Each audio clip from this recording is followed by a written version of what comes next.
Imagine you're traveling on a highway like this on your brand new car with your family, wife, and toddler son, and your vehicle gets punctured, which is exactly what happened to me. I hardly knew the car. The underparts, the frame look completely different from my previous car. So even after multiple try in the dark, I couldn't figure out where to keep the jacky. I just had my phone torch for the light. It's a very remote area, so remote that even the roadside assistant guys couldn't reach out to any nearby agents, as it was way past 10 pm. Now tell me, what will you do? Fortunately, two kind hearted truck drivers stopped to help us. They felt sorry looking at my child inside the car. They used their big size jacky, changed my tires, and we finally reached home. I took the car to the workshop the next day, fixed the puncture, and on the way back, I was thinking, what should I do if I'm not so lucky the next time?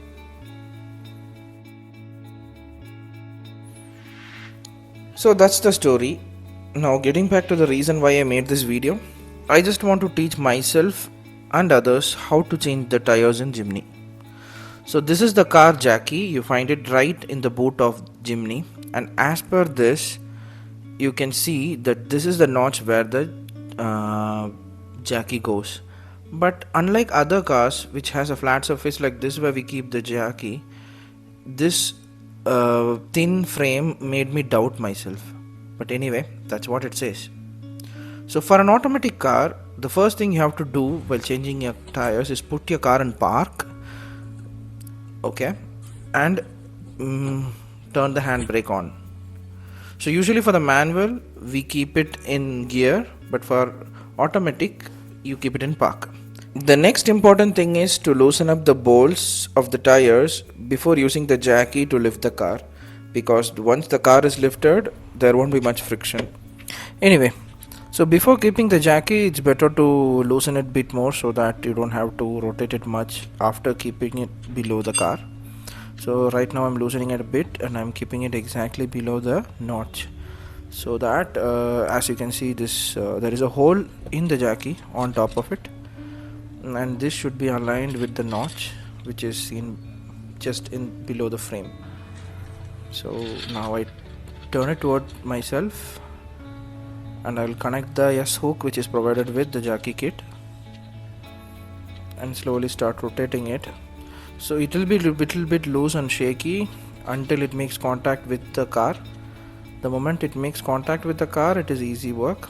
Now we can see it is very easy for me to rotate it. And slowly as the car is going up, I'm just using one hand to hold it and the other hand to rotate it. And slowly you can see the car is going up and finally the wheel is up. See, there is space here, so the wheel is up. I'm not going to remove the tires. This is just to show you that this is the right place to keep the jacky. I want to verify it myself. And the same goes for the front wheel. Just behind the wheel there is another notch here in the front wheel. So this is where you should keep the jacky for the front wheel. So now you know where to keep the jacky for Jimny. Okay, now it's time for a small unboxing. This is an air pump which I got from Maruti Suzuki itself. So I had some reward points left in my previous car service history. So I had to pay just the GST amount for this, which is just 250 rupees. So for that price, it's a steal. So why do we need it? It's mainly because as you can see, okay, I was able to change the tire, but even if I'm not in a position to change the tire, I can always inflate the tire with an air pump if I have it. So the idea is I just have to remove the puncture causing object like a needle or a nail, and after that I can inflate the tire and it can take me at least for the nearest location where I can park it, where there is light, and change the stepney.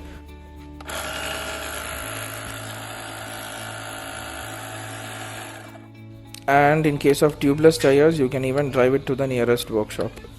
and plus there is light, and as you can see in the starting of the video I use my mobile torch to check the underparts and change the stepney, but with this light it will be more helpful.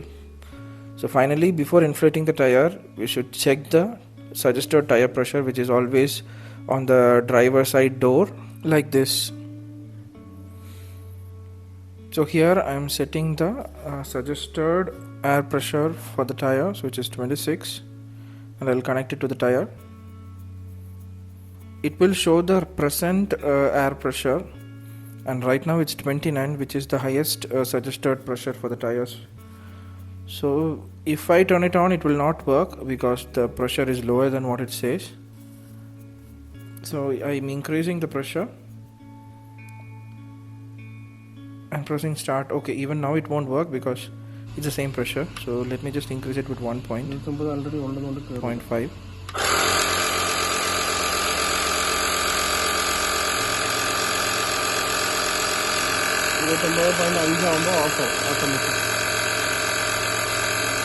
And once it reaches the target pressure, it will auto stop, so you don't have to press stop yourself.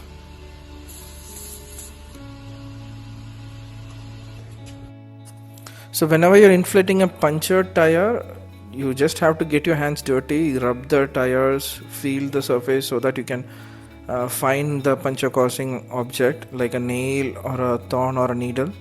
You have to get your hands dirty, and if you still can't find it, that means it is under the tire, so you need to move the car a bit more. So the bonus thing is you can inflate other objects also, like your kid's cycle tire or any balls or anything, whichever needs inflated. And in a practical thing, this is my bike and it had a low pressure on its rear tire. I took it to the nearby workshop, but there was no power and they said they can't inflate it. So I just came back home and I thought, okay, why not I inflate it with my air pump.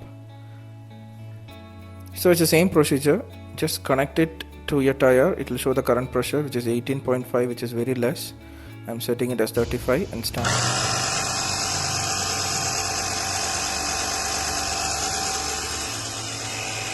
So it hardly took nearly a minute for me to inflate the tire, even though the pressure was very low at start.